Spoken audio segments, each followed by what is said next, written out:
Well, good afternoon. Like most of the other speakers this morning, I spend most of my time concentrating on connecting providers and having them share information with each other.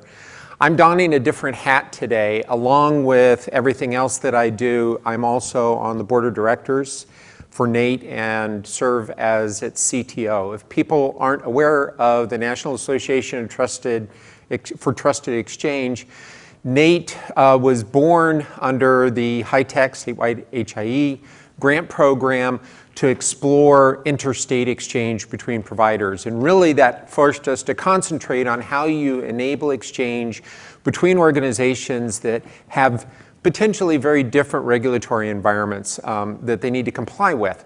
To be really honest with you, interstate exchange was not that big of a deal, and NATE has since that time focused on exchange between providers and consumers. And that's really where our focus is today, and that's what I'm going to be talking about today. Just as a preview, what I'm hoping that you decide by the time we're done with all of this is that there are really two things that we need to deal with in order to get patients engaged and have access to their own information. And that's that we need APIs and we need trust. But we'll talk a little bit in more detail about a lot of these things. I'm also going to be concentrating on what I think of as empowering consumers by giving them access to their own information. I'll just go ahead and make an admission right now. Personally, I'm not a big advocate of consumer-mediated exchange. Just like that I expect my financial institutions to talk to each other, I expect my physicians and the healthcare system to understand how to move information about me. However, I do expect, just like I want a copy of my own financial information from my financial institutions, I want a copy of my medical information too, and I expect to be engaged with the system. So that's what I'm really going to be primarily talking about. In this picture that really is concentrating on the top three boxes here, we'll talk a little bit about patient portal access to information. We'll talk very little about user-generated data. That's not a topic that NATE is concentrating on a whole lot right now, so I have less to say about that, quite frankly. But we'll talk about communication with an EHR, not so much via an EHR, but via some of the tools that are available within the EHR. And through all of these examples, I really want to try to focus on four questions that either a provider or a consumer are asking themselves in trying to provide access to information or gain access to information. First is, where's my data? Where does it start out? Where does it end up? What is the application I use to access my data? Where do I get that, and what's available to me? What is the mechanism that I'm using to get to my data? And why can I trust the individuals that I'm exchanging with? And this is probably a primary question for providers, but quite frankly, it's going to be a question for consumers as well. So let's take a look at the first simplest use case. And that's that I have access to a portal into my EHR, and I can view my data there. It's one of the initial requirements under meaningful use. And so where's my data? My data is in the EHR, period. That's it. I get a view of it, but that's it. That means I'm not really talking about interoperability here, am I right? This is really just that I have access because I can review the same information, hopefully, that my provider has. The application's easy. It's my browser. And so as long as I can get access to the internet, I have the application that I need to do this. So that's a good thing. The API that I'm using, well, it's whatever I use to get onto the internet. It's going to be a secure HTTP connection. And yes, that's an open standard, so I don't have to worry about that I've got some proprietary mechanism that I need to get to this data on. And why is this a trusted exchange? Well, I got credentialed to get onto this portal through some in-person interaction with the healthcare system. Okay, it probably wasn't my doctor, but it was somebody in the doctor's office. It was when I was checked in, it was sometime during registration, et cetera. I was personally in-person vetted. They trusted that I'm who I am because they're giving me care under that identity. And so it was not difficult for them to credential me to get onto the portal at that time.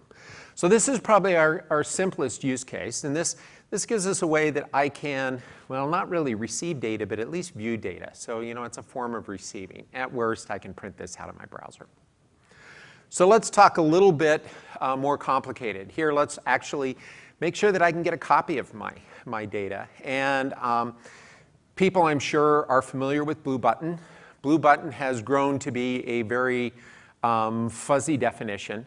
And it's fuzzy to me here too. At least what I'm talking about here is some way that I can get onto a portal that I click on something that probably looks something like that logo, at least on some systems, and I get a copy of my data downloaded through the browser in some way. Okay? So where's my data? For the first time, I get a copy of it now. So I'm not just viewing it. It starts out in the EHR, and I get a copy. And that's a good thing. So we're moving in the right direction.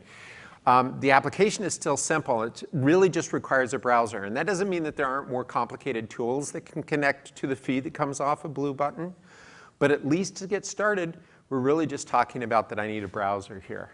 Open APIs, yes. And for the most part, you know, if I'm just getting a PDF of it, well, that's a good example of a proprietary API that's open. It's not something that's necessarily an open source type of standard, but it's a well-known standard and anybody can implement it. So that means that it's open. I don't have to have anything special that I've paid for in order to get to that. Everybody understands how to render a PDF, and I've got lots of free tools that allow me to do that. CCDs are open too. That's now a standard that HL7 has allowed people to get to without high cost. So-so implemented, right? We all know that there are issues still associated with rendering, creating and rendering a CCD, but at least we're working with standards that we understand. And I'm trusted for the same reasons that I was in just the portal, because I'm doing this through the portal. I'm still provisioned in person, right? So why did these work? Because I claim that at least to some extent these are working now. I have access to a portal. I can download my data through a portal. And these work because the app was easy for me to get to. There wasn't anything special that needed to happen because I already have a browser. I have a browser on my phone. I have a browser on my tablet. I have a browser on my computer. So I've got access to the information any way I want. The standards are well adopted, more or less. HTTPS is obviously well implemented and well adopted. PDFs are easy and CCDs are getting there. I can't yet render a CCD in my browser, but I can find applications that can render it for me. And so that's something I can deal with. Trust was easy. And I don't mean that it's easy, but it was part of the workflow already. You know, I was already identified when I saw people in the healthcare system, so there was nothing special that needed to happen to make me trustworthy. They gave me credentials, I identified myself when I logged in, and so the whole idea of trust was an easy thing to wrap everybody's heads around. And it fit within the provider's workflow. And when I say that, I mean that there really wasn't much of anything special that needed to happen to make this all work. You know, my physician, the entire healthcare system, effectively did what they were doing already, except they gave me a portal account. And that's really all that happened that was special as part of this. So this is still a very important step, and I'd say it's useful. It gets me a copy of my data, and that's good. By the way, I didn't say this at the beginning. I am hoping to reserve some time at the end for questions, but if people have questions, please interrupt me, wave. If you're not careful, I will sit up here and talk for 45 minutes, and that won't be any fun. So let's talk about BlueButton Plus. Now, BlueButton Plus is another example of something that's difficult to define these days, and depending on who you talk to, it means different things. So I'll tell you what it means when I use this term.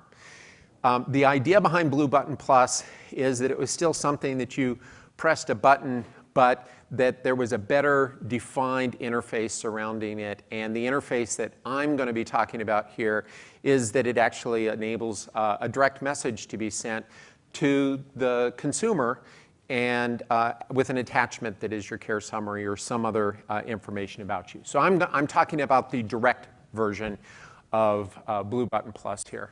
So where's my data? It's in the same place it was for BlueButton. It starts in the EHR and it gets to me, and that's good. What are the apps? Now, okay, now I have to do something special. As a consumer, I need to be able to get something that is capable of receiving a direct message. Now, there are a bunch of applications out there today. Health Vault can do it. There probably a dozen different PHRs that have implemented direct messaging, bidirectional direct messaging, and therefore can receive a direct message from a provider. And most of them can also consume and in some way provide me with the information in a care summary. It'll either break it up and put it in different places so I can see what my last blood lab results were and what my vitals were that came along this time I had my blood pressure taken when I saw the doctor, et cetera. So I need to go out and find one of those. And the nice thing about this method is that I'm not told which one I need. I now have choice. This is the first time that I've had choice in what I did here because I get to choose which application I want to use. The APIs are open. Direct is well published. It's not that hard to implement. And so you're in good shape there. But the trust is just slightly more complicated here, but not much more. The idea here is that I'm still logging into a portal and pressing a button and putting in my direct address. So the primary mechanism for establishing trust is still that in-person meeting that I have with the physician, and I get credentialed for the portal. And it's because I have to start this process off with the portal. Now, one of the things that we've also talked about, and it's not part of the presentation up here, but as long as I'm having an in-person meeting with a physician and I can provide my direct address to them, that's still an in-person verification of my identity. So a lot of what we do around direct messaging to establish trust between providers is a different environment than when we're talking about between a provider and a patient for whom they're caring. And the reason for that is that when you're interacting with a provider, it may or may not be somebody you know, so you need to trust the system that they're using and that the system has identified them correctly and vetted their identity and assigned them a direct address, and you can trust that direct address. But when you're sitting in the room with me and I write down on a piece of paper for you my direct address, you can trust that just the way it is. So direct is kind of the secret to this one, but the trust part of this is a little bit more complicated. Now I want to take a sidebar here for a second and talk a little bit about APIs. APIs are kind of thought of as being this magic bullet that are going to save our lives. And I think that they're important. But I think that we need to be realistic about where we are and what it is that we're talking about. And I use this analogy a fair amount, primarily when we're talking about between providers and what's going on. We all use APIs today, and we've been doing it for a long time. And they take a number of different forms. The simplest one is that you're interacting with Amazon, you place an order, and you get an email from Amazon that is your confirmation of that order. They pushed message to you. In this case, it's something that you've actually asked for because you created an order, and so you were expecting something to come to you, and they delivered information to you. The API they're using here is simple email APIs. You get to choose your application that you use at your end. Everything kind of works the way you'd expect to, but that's about as simple as it gets. The next step up from that, a reasonable analogy is perhaps thinking about Quicken. There is an API between your software that manages your financial information on your computer and the bank. And Intuit and your bank have agreed on what that is, so it's an open API, at least between those two organizations. It may not be something that everybody shares. It may be specific to your bank, but at least it's open and published, and Quicken knows what it is. And Quicken then uses that API to pull your information down. You now have a copy of your information, but you gained that information because you asked for it. A little bit more complicated. When you did that with Quicken, you had to identify yourself to the system that you're interacting with. With PayPal, you perhaps don't. If you go buy something on eBay and you click the button that says Pay with PayPal, if you have it enabled, it doesn't log you in, right? It doesn't ask for your login ID because it's done single sign-on with your eBay account already. And those two systems talk to each other to share identities. And so that's a little bit tighter integration there. And then I interact with another system because I've gained access to it. And then the simplest interaction for me, but the most complicated one for the industry, is what happens if you're trying to book a flight. and this isn't special to Travelocity, it's the one I used, but if I'm coming to Lansing on June 6th, I go to the website and I ask for flights. Well, Travelocity doesn't know all of the flights to Lansing on June 6th.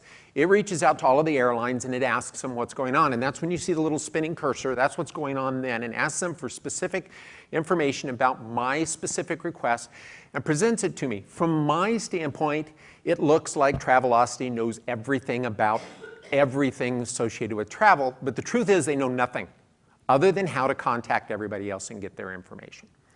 And so they're pulling down exactly what you need when you need it. Now, I would claim that when people are talking APIs, all of these are APIs. But when people are talking about APIs, it's this last one that they're talking about, that the magic bullet here, the silver bullet here, is that I get the information I want when I want it, and that I get that simply without me having to do a whole lot of work. If we look at the healthcare system, there are analogies to all of this. I would say that getting your care summary through direct messaging is analogous to getting email confirmations of your orders shipped. That incorporating lab results kind of looks like Quicken pulling data from the bank. In this case, the lab is pushing it in, but there is an exchange of information. I get a copy of that information.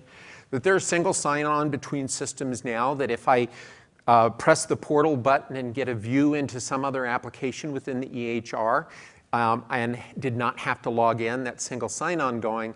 And as I said, APIs is this final thing where I just get the information that I want and I can do whatever I want with it. Maybe I get a copy, maybe I just view it, I interact with it in some way.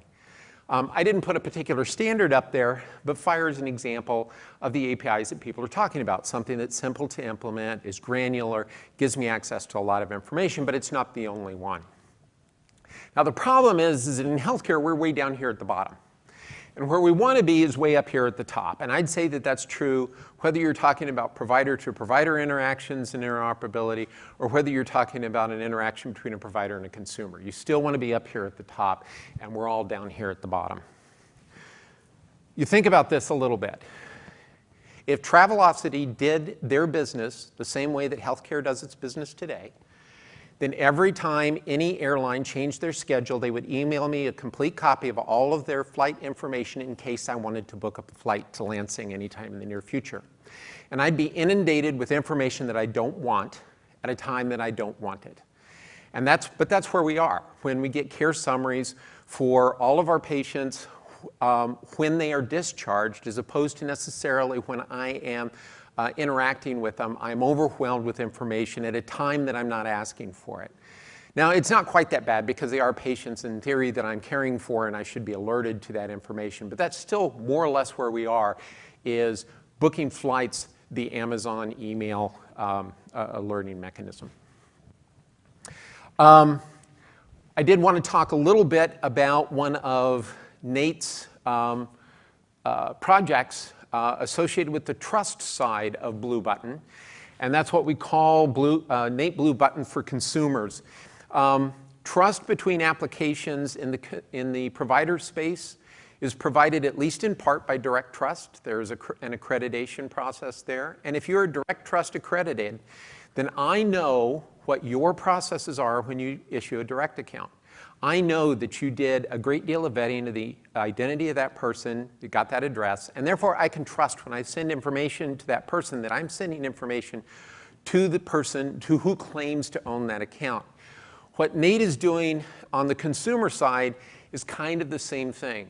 That we've gone out and vetted applications, consumer-facing applications, and their processes associated with issuing direct accounts. Now, this is not near as rigorous a process as it is for direct in the direct trust space between providers. Partially that's because the vetting process that happens now is to some extent sufficient. But the types of things we are doing is dealing with the fact that HIPAA doesn't apply to these applications. These applications are regulated by FTC, and it is completely legal for them to receive health information about me, look at that health information, and provide targeted marketing to me, advertisements to me, because I'm asthmatic and therefore I will see ads about new asthma medications. I, as a consumer, need to know that that's what's going on. And so, for instance, one of the things we do is we make sure that they make it very obvious to the consumer in lay language that they are looking at your health information and this is what they're going to do with it. And I can tell, are they going to tell all the drug companies that I have asthma, or are they the only people that know and they're just going to provide me drugs on asthma, or are they not going to do any of that, or are they going to pile up all of this data and they're going to sell it to the drug companies so that they can research things. And the important thing here is that I need to be informed as a consumer of what's going on. So that's what we're doing in this space, is making sure that these organizations are divulging their practices to the consumers, that they seem reasonable, and that they live by the claims that they're making there. But it does provide some trust on both the consumer and the provider's part of what's going on with this information. So what that means is that we changed the picture for BlueButton Plus a little bit, and then we've added a little bit more trust down here, potentially to make providers feel better about this type of exchange. And that's because some third party, has vetted the consumer-facing application that's receiving this data. Now again, it's not something that's required of providers that they know anything about the application they're sending things to, as long as the patient has asked them to do so. But this provides a level of trust and a level of comfort in sharing that information that often helps make that information flow. As I said before, we have, I think, 9 organizations now, PHRs, that are direct enabled, that are members of that trusted community. And there are a number of EHRs that are now freely exchanging direct messages with everybody that's in that bundle. So what's wrong with this picture? Well, so this allows me to get information from my provider, but I can't send any information to my provider because I don't know how to reach my provider. And that is a big deal. You know, if my provider has a BlueButton Plus button on the portal, I can use that. But if they don't, and what I want to do is send a message to get a copy of my medical information, and I send that to my primary care physician, well, what's going to happen with that? Nothing. There's a right place for that request to go.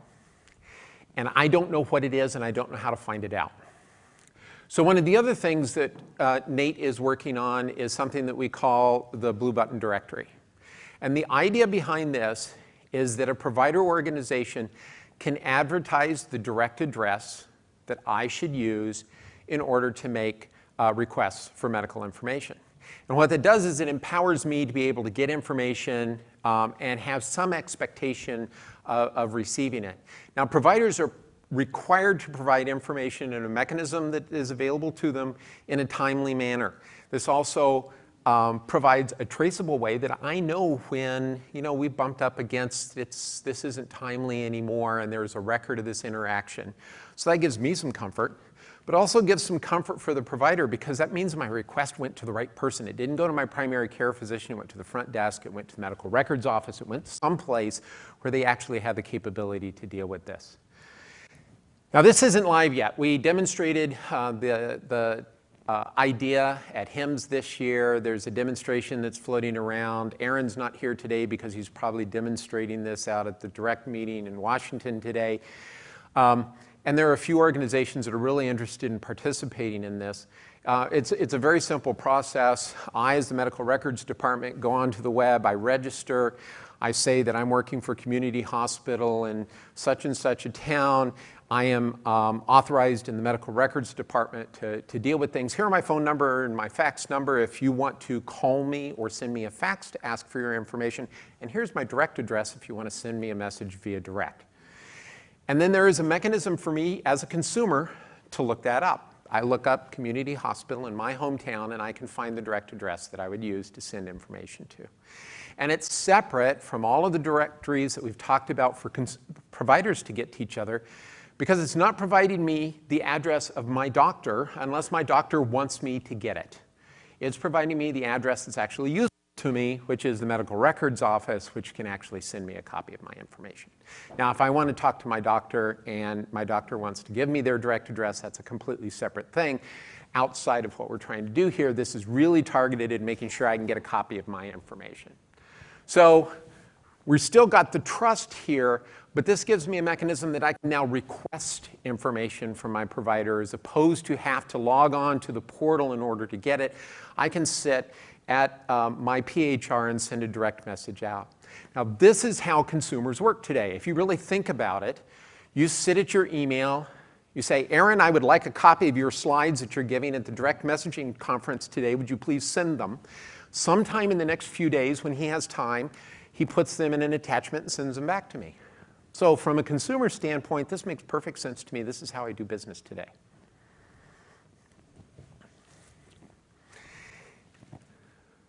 So let's talk about devices. We're only going to talk about devices for a little bit because, like I said, this is not something that I personally am working on a whole lot, and it's not something that Nate is working on right now, but it's an important part of the picture.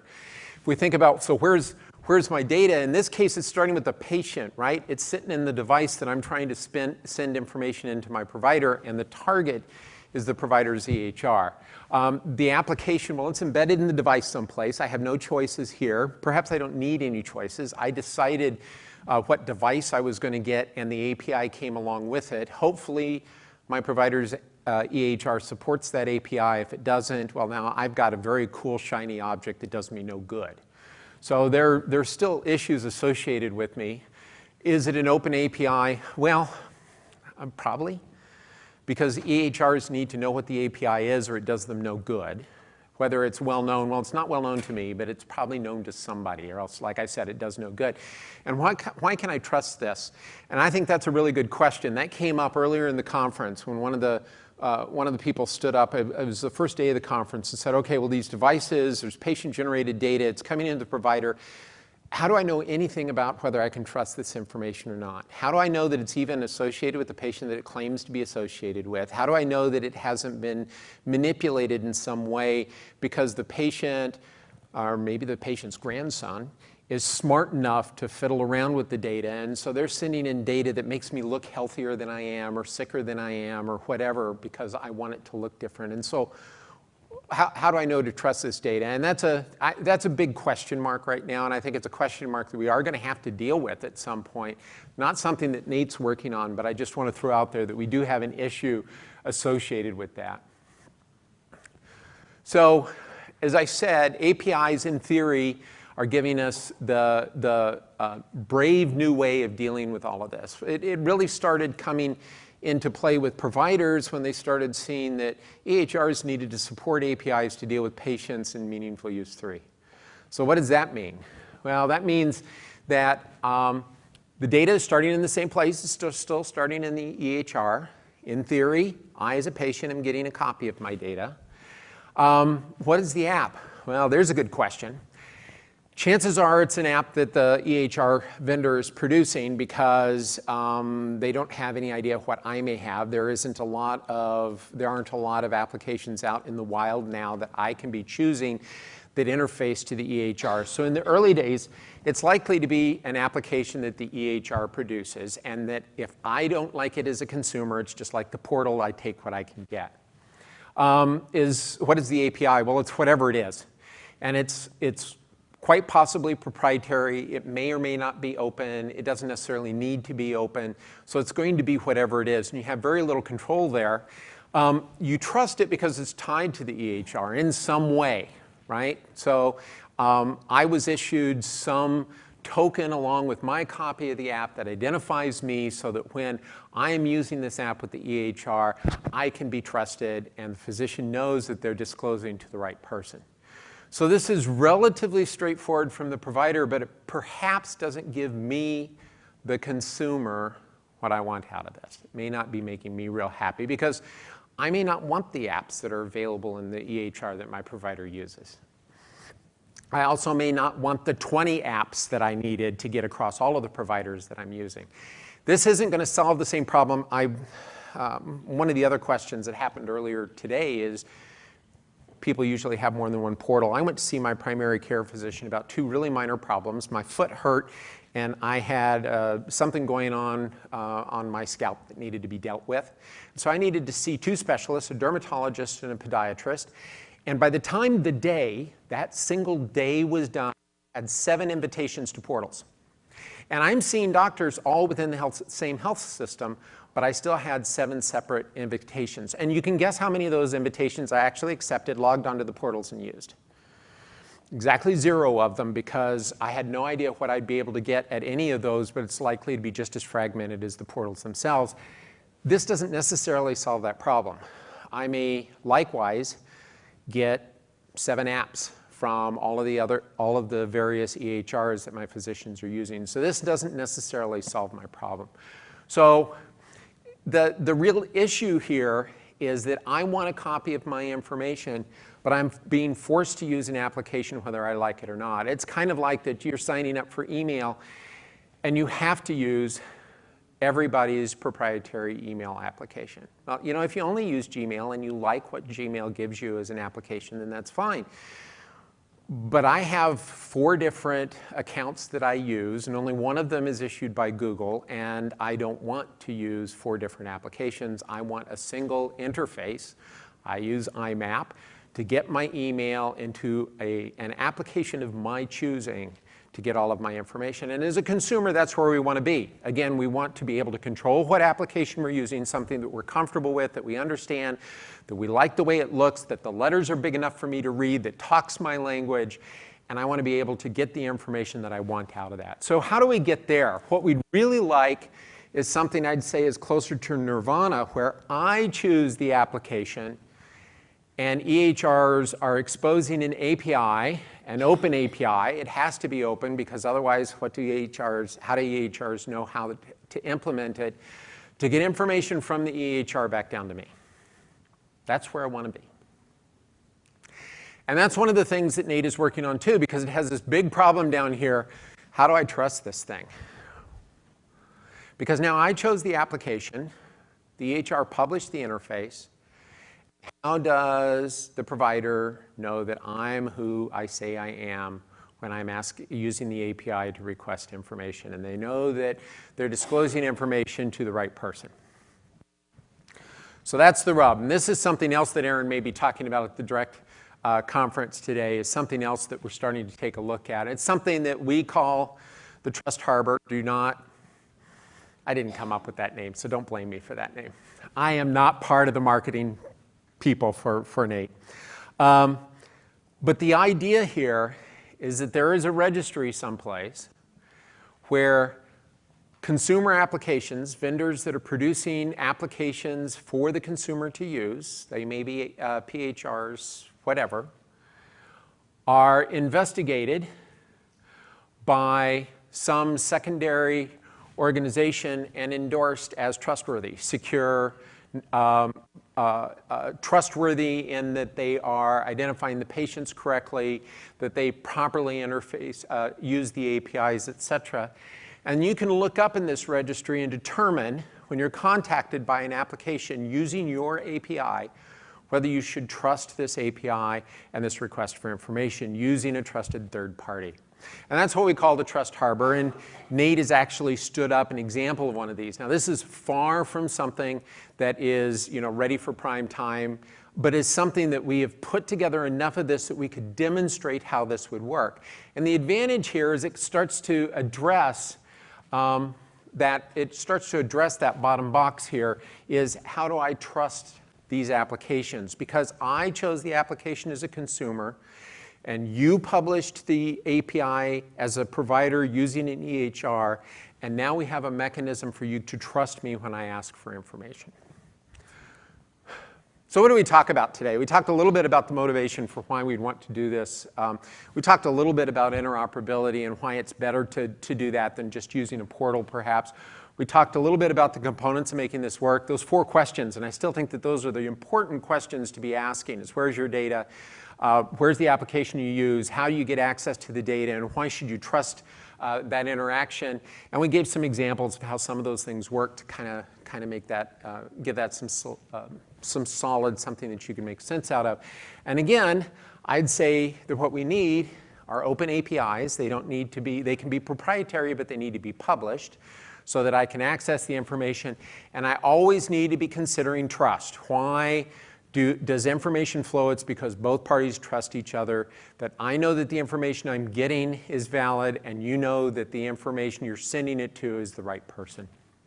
If I come back to this question, I think that this picture, I think that if we get to the point where we have good APIs and a good mechanism for trust, we're going to start seeing portal access diminish as an important way of patients getting access to their information. I wouldn't say it'd always go away. You know, I can still log on to Amazon and take a look at my past orders, and a portal access may always be important because it's a simple, you know, it's lowest denominator. If I'm without my application, I can always get there, but it isn't going to remain the primary way that I work.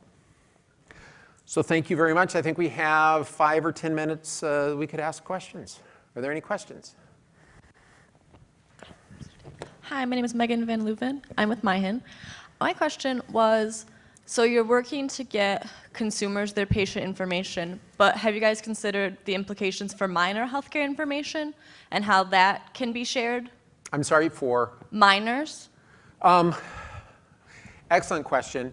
And no, you know, other than acknowledging that it's an issue, and it's an issue for minors. It's especially an issue for individuals that are leaving the foster care system, and that transition is a complicated one.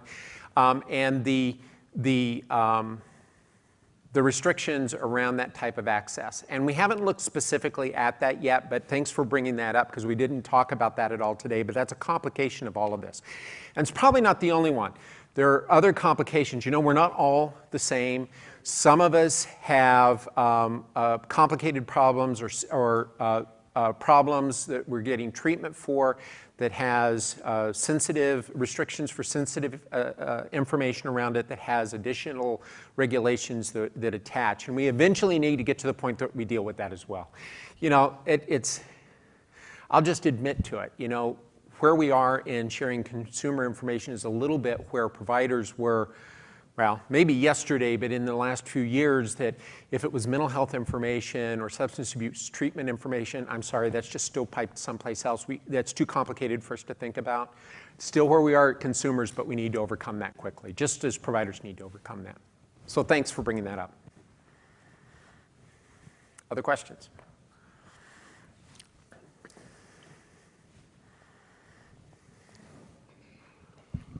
Thank you for sharing that information. I mean, it's been very helpful. My question is, where do you see the EMR vendors in supporting this end state? Because it just doesn't seem to be a high priority for them right now. So another excellent question. And one of the things that I didn't mention is the demonstration that we're doing both with, okay, so let's step back. There were 3 different projects that Nate is doing that I mentioned. The first one is the trust bundle for BlueButton for consumers.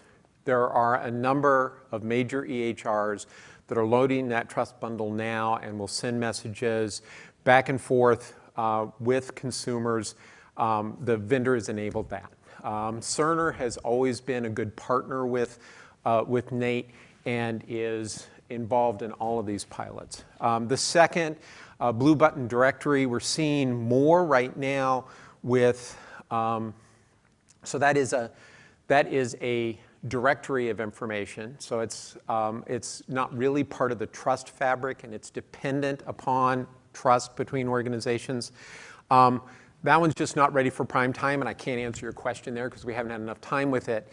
The Trust Harbor, we've got a number of vendors that are really interested in working with us on that and are part of exploring that as a concept. So is it ready for prime time? Absolutely not, but I think that the EHR vendors are realizing that consumer engagement is someplace that they need to be and are engaging with us now to explore some of these possibilities so that they can be part of the conversation. And so we're engaged in the conversation at least. You want to write me a check? And unfortunately, that's kind of part of this right now, is that all of this takes time and effort. Some of these things, so the BlueButton for consumers is up and running and has been for a year. So that's real, that's going on now. If anybody here wants to be able to exchange direct messages with their patients and their EHRs, and their vendor does not allow that, harp on them about loading that trust bundle. If they're direct trust accredited, there aren't any issues there. The trust harbor has a longer path because the whole process there needs to be vetted by everybody. You know, this is a big deal trust issue.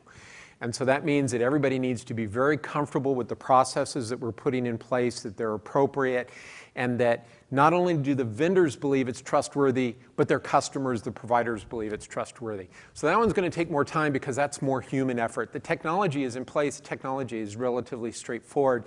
It is the policies and processes that's going to take time there. And that's not weeks or months. That's more time than that. Are there other questions? We have a little bit of time, so I'll throw one more out at you. So if you wouldn't mind commenting, one of the things that's come up quite often in my discussions with physicians in the past is the dissemination of data to patients and where Nate feels about that. It's one thing if we just dump the data. So we have a lab result that's been ordered, goes to the physician, but also goes to the patient. Mm-hmm. Or do they feel, as many physicians do, that there really needs to be more information or more knowledge behind that, such as the interpretation of it and what needs to be done next? So Nate is about enabling access, not demanding access. I think that if consumers want access to their information, they need to also make sure that their voice is heard there. So we're not in the business of telling providers what they must do. We're just making it possible for them to do it and for them to trust it. I would say that you'll find people that are members of Nate or on the Nate board that are all over the spectrum there about what should be the right answer to those questions. But most of us believe that providers are in the business of treating their patients, and doing the right thing is likely to still be the right thing just because you can do it electronically. So if that means that I don't get the report of my malignant cancer before my doctor tells me about it, then so be it. That is probably appropriate. It gets back to, this is complicated because this can't necessarily all be automatic. How does the physician fit within this? And remember, the early days worked because it worked within the workflow. We can't destroy that. We have time for maybe a couple more, but I'm going to selfishly take one of those myself. You mentioned the BlueButton Directory. We have the HCDIR, the Healthcare Directory, a lot of other directories, the Direct Trust Directory. How is the BlueButton Directory going to, interoperate with or be callable by these other directories? What is the plan for that? To be honest with you, there isn't a whole lot of a plan yet, but I'll tell you what I think is the right answer. I think that we have two very different needs. There is the need of the healthcare industry to understand who are the individuals that are providing care, what are their relationships with provider organizations, what are their relationships with plans, what products do they serve, et cetera. And so that's something that providers need to know about and payers need to know about. And then I, as a patient, need to find my provider. And so I need whatever information is necessary to facilitate that, which may include that, I need to know whether they support or whether they accept Blue Shield, because that's what I do, and whether they are affiliated with John Muir, because that's where I'm hoping that if I get hospitalized that they have admitting rights. But the needs are a little bit different. At least early on, the BlueButton Directory that we're talking about here is envisioned to be something completely separate, that providers make purposeful decisions that this is what I want to have shared with patients. And what we didn't talk about much yesterday about the healthcare directory effort that ONC is taking on is the capabilities to specify that are going in there as well, is how should this information be restricted? And so one answer to that is when I'm sharing this with consumers, this is how it's published, as opposed to dumping everything at consumers.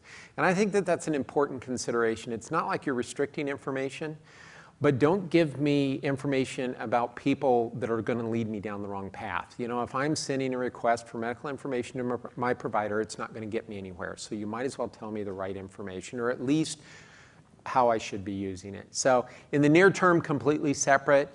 as things mature, I think that they will merge together. But that's going to be dependent upon being able to filter information appropriately. Any other questions? One more. Sure. I won't ask you to talk into my chest. And I just follow up on John's question. He asked about the EMR. What about the market? Google pulled out a long time ago. Microsoft just pulled from the Windows Phone.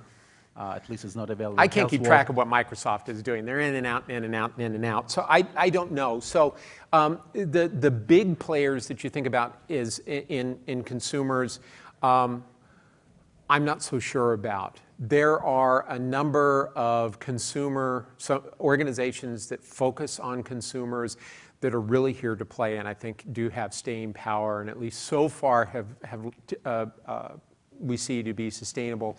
A number of them you'll find on that slide of members of BlueButton. So no more clipboard.